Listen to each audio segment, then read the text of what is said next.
Hi, my name is Eduardo Ox. I'm the author of an MX package called EEV, and this video is about a function that I added to EEV in March. It's called find-yttranscript-links, and well, this page is about this video and that function with all the details. And that function is inspired by a blog post that Andrea Giuliano wrote in actually two blog posts in the end of March. And the first blog post was called An Lisp Snippet to Download YouTube Video Transcripts.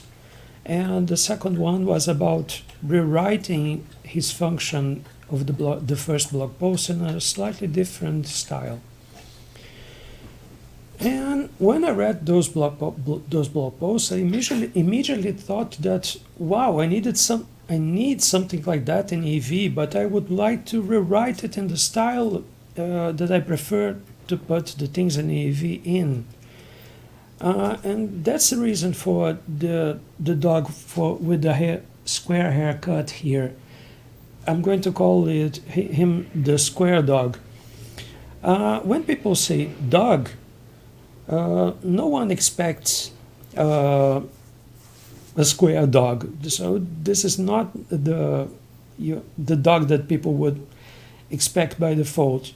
And the interface that this function use is as unexpected as a square dog. So let me show how this thing works. I prepared two examples here. The first example uses a video that I have not downloaded with YouTube DL yet, and the second example uses a video that I have downloaded. A few months ago, I wanted to convince a friend to read this manga here, Lone Wolf and Cub. And I found this video about Lone Wolf and Cub, and I wanted to send him a link to a specific part of the video.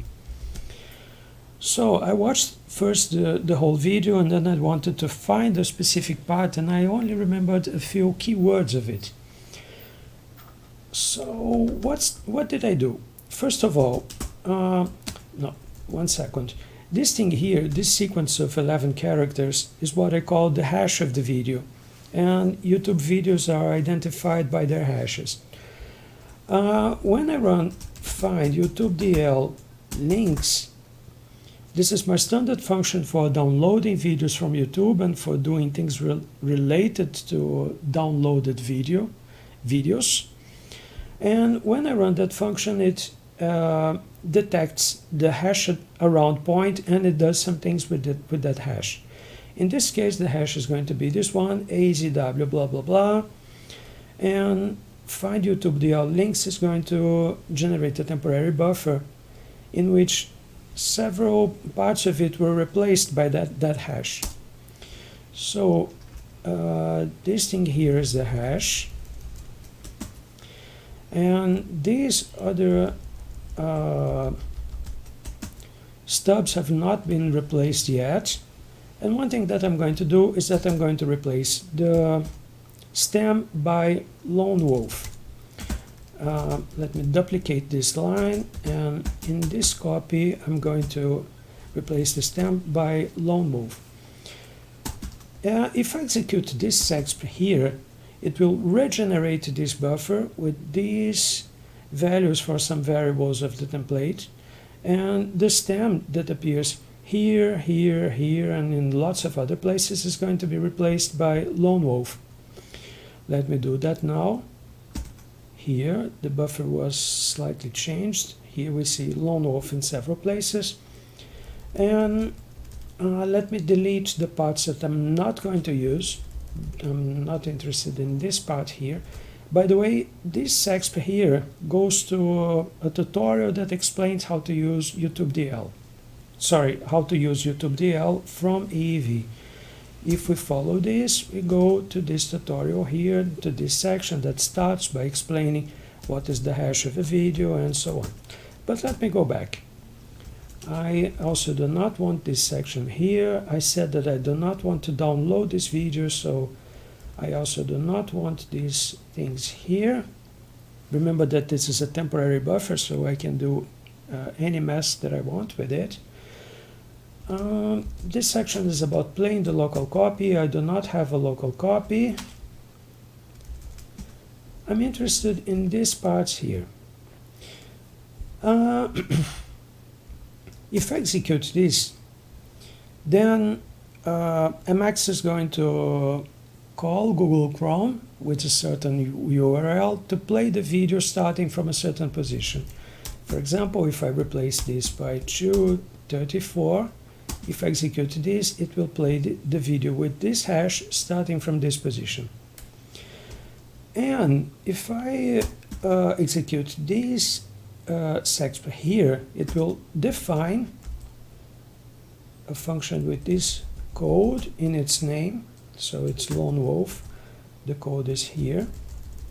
And this function here, find lone wolf video, it will play that video from a certain point, and it was defined as a function that plays that video by opening a browser on a certain URL that plays the video from a certain position.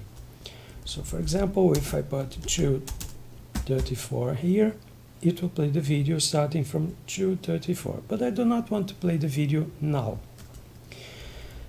I want to run this. If I run this exp here, it will open another temporary buffer with another name, so it will not delete this temporary buffer. Note that this temporary buffer is called find-yttranscript-links. And let me execute this.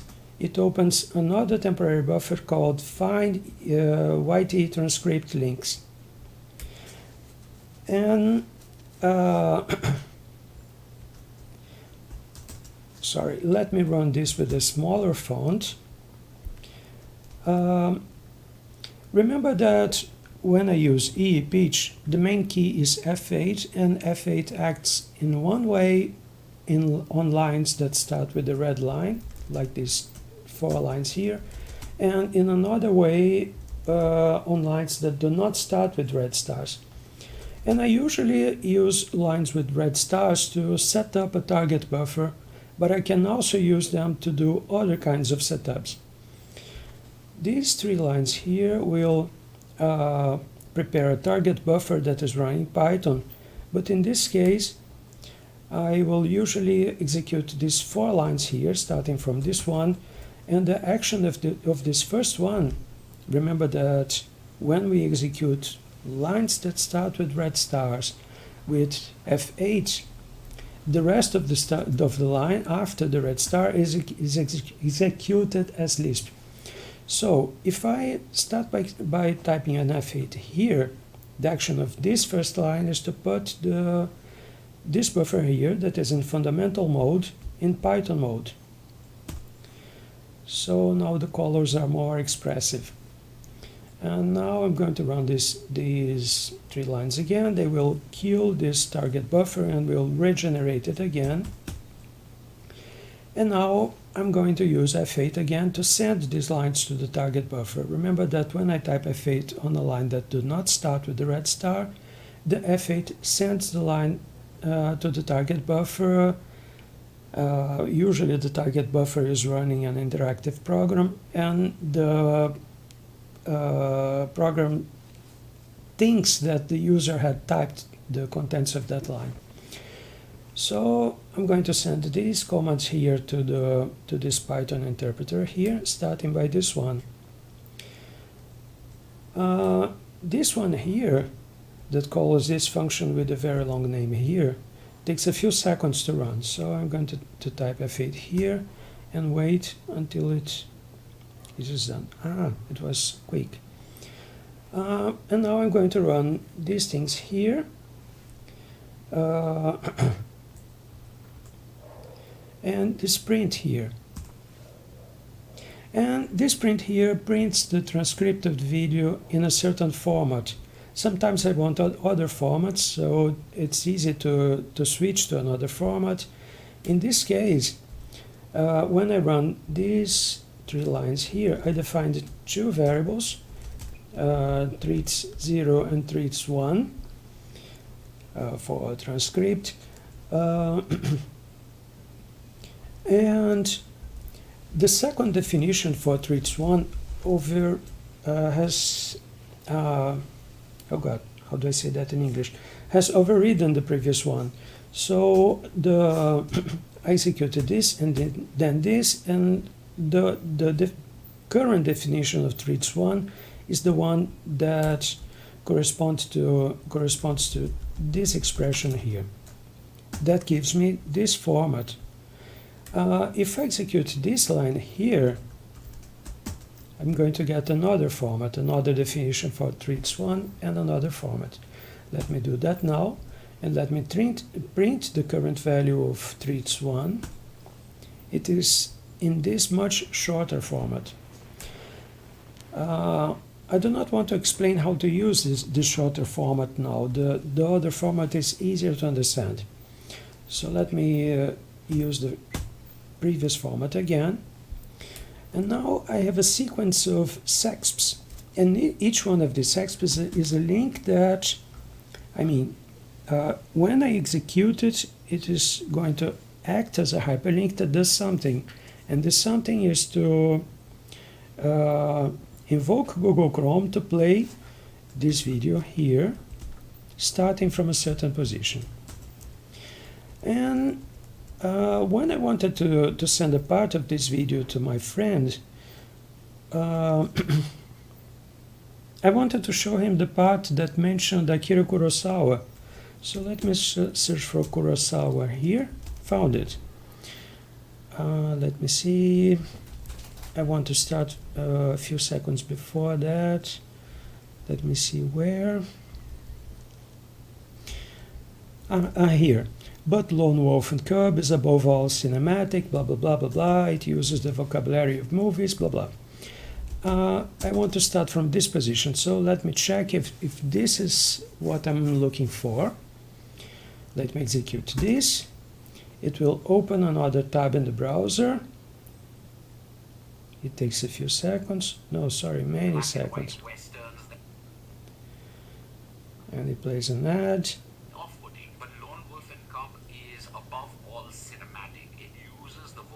That's the part that I'm interested in. I'm not interested in the ad. Let me close the YouTube window. Anyway, so this is the part that I want, and I can copy that to my buffer with the annotations about this video. And let me delete these and go back to this thing here where I saved some hyperlinks. So I was saving these hyperlinks here, and of course I'm not going to use all of them, but the ones that can be useful, that deserve to be saved if I want to replay this action at some point, are these ones.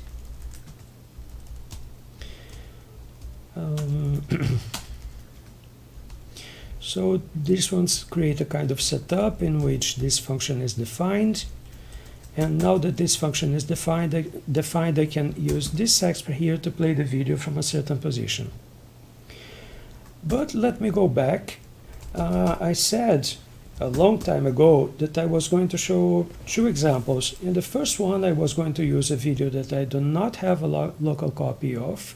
That is the first one. And the second one is an example in which I use a video that I have downloaded a local copy. This one. Remember that I can either type find-yttranscript-links here,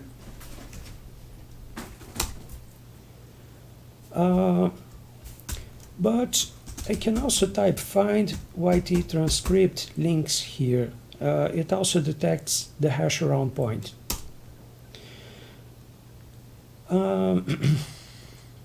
Let me see. No, I want the other one here. And I want to define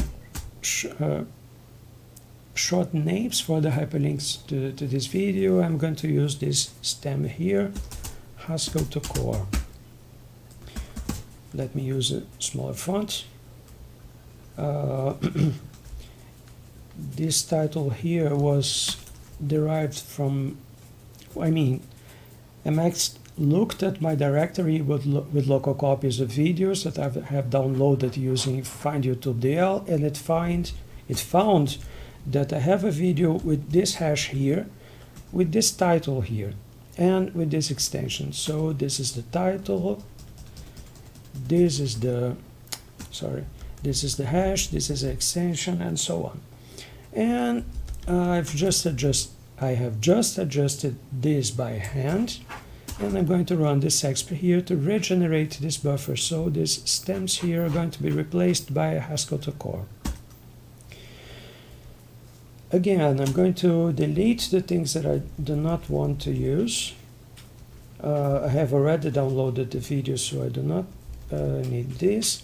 And I'm going to delete this part that plays the video on YouTube, because I just want the local copy. And now let me copy this to my notes.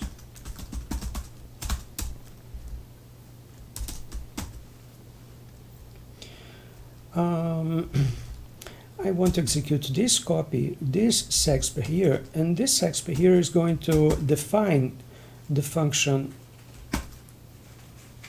Haskell to core video, this function here, and it's going to define that function in a way that is very different from the way that I defined this function here. When I run code YouTube video with these arguments here, it defined find load wolf video as a function that plays a video on YouTube by telling a browser to open a certain URL. And now what I'm going to do is that I'm going to define the function, this very long sexp here defines this function here as a function that plays a local copy of a video, a local video. The function that plays local copies do not know that if the local copy is downloaded from YouTube or if it is something else. So this exp here plays the local copy of the video. Ta-da. It's a very good talk about Haskell. And suppose that I want to find something that I remember that I saw in the video when I watched it, and I remember a few keywords about it. So I can use this to access the transcript. I'm going to note that this exp here was invoked with the hash of the video and with this short name here that can be used to generate the name of this function here. And so if I run this, I get this temporary buffer, and I want to execute this block here. Let me do that now.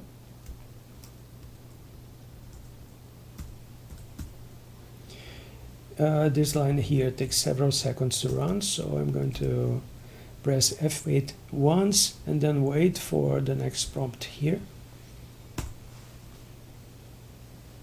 Got it. And now I'm going to generate these variables here, and I'm going to print the contents of the variable treats1. It is this thing here. Let me choose a keyword. Let me search for monad, for example. Just a random keyword. I don't remember what is the part that I was looking for. Sorry. So let's see what happens when I run this thing here. Pass to it, and it plays the local copy. We will also need to pass to it. So yeah, that's it. So I can use that to find things in videos. If I want to download the transcript of a video, I need something that's a bit tricky. If I just run this sexp here, this sexp with find-yttranscript-links, this block here that has the commands for downloading the video, in this block YouTube is called with several different command line options. Sometimes I choose one that downloads the video with low resolution, and sometimes I run this one to download the best possible version. And note that here I have an option that says that I want YouTube DL to download the subtitles of the video. And for YouTube, subtitles and transcripts are different things. Subtitles are edited by hand, and transcripts are generated automatically from the program that does speech recognition. And to download the transcript, I need other options that they are not here. I need another trick, so I need to change them by hand. So when I downloaded the copy of this video, I did not download the transcript. The local copy does not have subtitles. I'm not going to show how to download this transcript now and to convert it to a format that makes it work as subtitles for the video, but it's possible to do that. But it's not the focus of the video, and I did not prepare that now. Anyway, let me go back. This is what I wanted to show. No, there's one thing missing, but the main idea is that I have enhanced my find-yttranscript-links with a way to download the transcript of a video. This way can be accessed by this last block here in the temporary buffer. And so this is new. This is something that I added to find-yttranscript-links in March. And also there are several new tricks here. One trick that is not very obvious, and not everyone have figured out that red star lines can do that, is that we can use a red star line to do other things of setups, like changing the mode of a buffer, even a temporary buffer. So this one puts it in Python mode.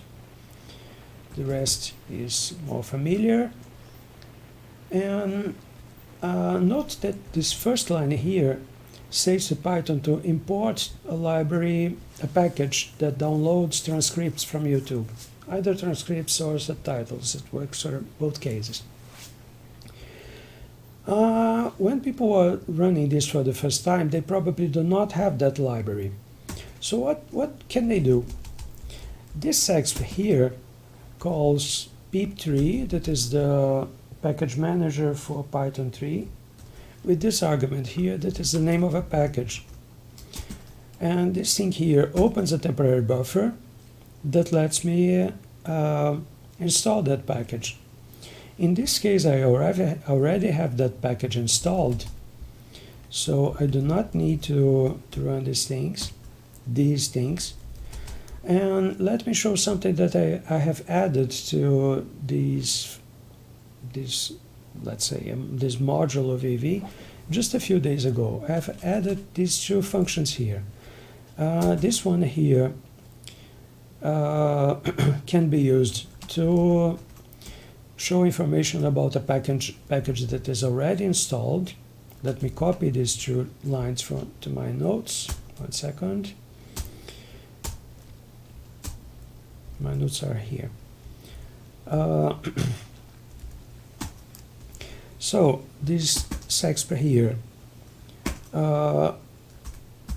is also like a square dog. It's an unusual kind of interface. And it has this small Python program here that mentions the name of a package in a certain point. And in this small program here, I import a library called import lib that handles import and the files that import uses, and it's sublibrary metadata and pretty print and so on, blah blah blah. Let me do that now. Here is a new interpreter, a new Python interpreter, and I'm going to run these things. If I do not have this package, then this import will fail, but I have this package. And now I'm going to run these things here to get information about this local package. Its init file is here. Now I'm going to run import lib with a certain sub-method to get information about this package. And I'm going to print some information that is in this data structure here. And ta-da! This is quite primitive, but it shows how to call, how to obtain information about a package that is already installed, a Python package that is already installed, in a very low-level way. So I think that people who are learning Python are going to find this interesting. And there's something similar, but that checks the remote repository of Python packages. If I execute this, I get another temporary buffer here.